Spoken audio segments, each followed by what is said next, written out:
Çox gözəl bir təklif oldu ki, uşaq pulu verilməsin. Əlavə olundu ki, uşaq pulu verilsə, cəmaət işləməyəcək.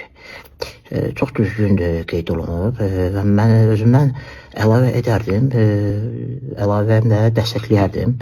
Nədir əlavəm? Baxın, uşaq pulu demək verilsə, cəmaət işləməyəcək. Bunu başa düşdük. Cəmaət işləməsə, deməli, pul qazanmayacaq.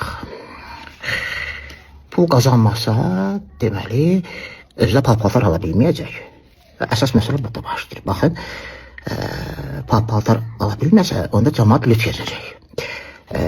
Lüt gəzəcəksə, siz başa düşürsünüz ki, bu nəyə gətirib çıxaracaq deyim. Qoyub bunu da deyim də, uşaqların sayı artacaq, cəmaətin sayı artacaq. Və biz görəndə təzədən nə qədər uşaq pulu verməliyik. Yox, bu bizə lazım deyil.